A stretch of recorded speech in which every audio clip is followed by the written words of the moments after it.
Hi everyone, welcome to the Health Hybrid.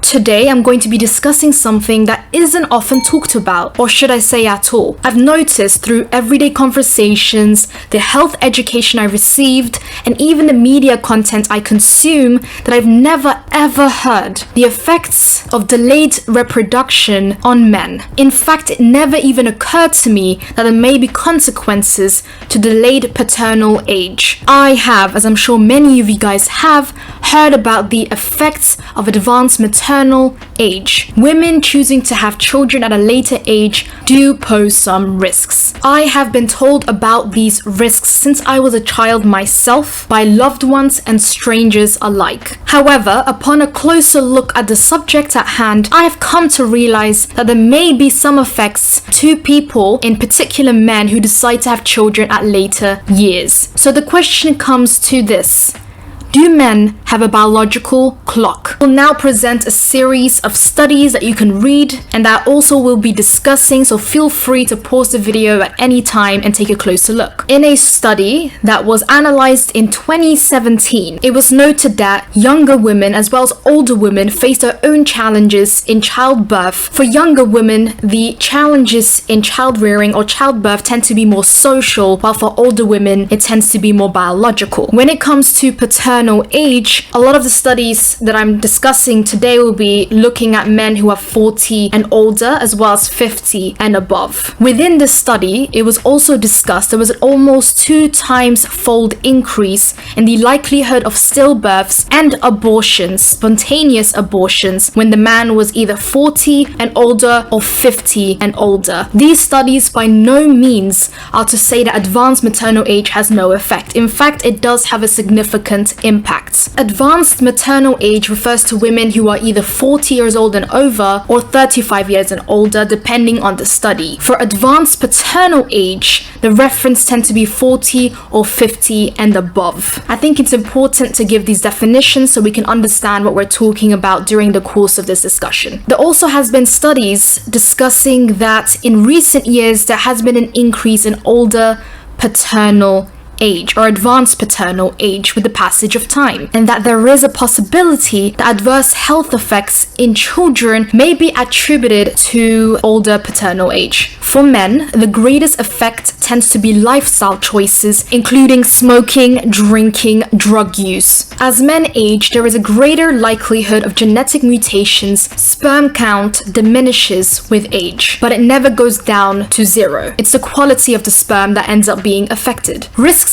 are small, but still present. Older men also tend to have less semen production. Older men also tend to have less semen volume, and sperm that loses its ability to effectively access the egg. Sperm count was shown to decrease from over 100 million for men in their 20s to just over 35 million for men in their 50s. These men were undergoing fertility treatments with their partners. In terms of egg fertilization, there also tends to be a decreased likelihood by about 10% of successful fertilization. In another interesting study, it was demonstrated that gestational diabetes was more likely with advanced paternal age. Remember, correlation does not equal causation, just that there had been an association noted. In another study, children who were born of men who were 45 years and older compared to men ages 25 to 34 were more likely to be born premature at a low birth weight and likely to have seizures. Also, the need of these infants to have access to ventilation increased by 10% versus the fathers who are between the ages of 25 and 34. Data suggests that when the dad reaches the age of 35, there's a slight increase in risks. Every year that a man ages, he accumulates on average 2 new genetic mutations to his sperm. This tends to increase further the older the father is. Once again, this is not to say that advanced maternal age has no effects. In fact, it does to a significant degree, as research has demonstrated. If the couple tend to be older, as in they're both older and advanced in age, the risks are even greater. The risk of an adverse pregnancy outcome is greater if both partners are older. There are a series of rare syndromes and disorders, genetic disorders, that are more likely with advanced paternal age. For men, most of the research is in regards to sperm production and also lifestyle choices. For women, the research tends to be more about biological impact of aging.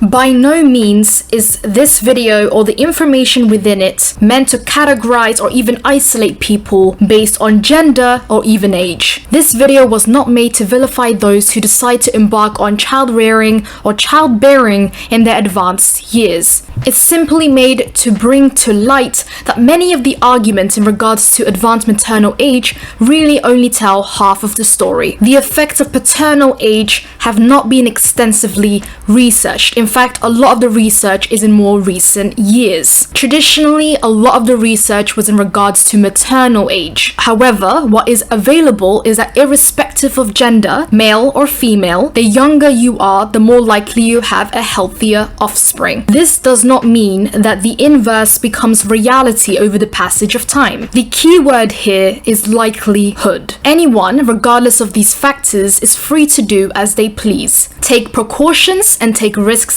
as they deem fit. I am no judge or juror on the matter, and I have no intent on making myself one. Personally, I believe this information, including the information on advanced maternal age, should not be used to coax people into child rearing or childbearing at an early age. There are far too many socioeconomic and sociocultural factors at play. Every individual is different. The job of research is not to restrict, but to provide food for thought for the decisions we decide to make. That sums up my final thoughts. I hope this video was informative. It was a lot of fun and very interesting for me to do. Hope you have a wonderful week, and I'll be seeing you soon. Stay safe and take care.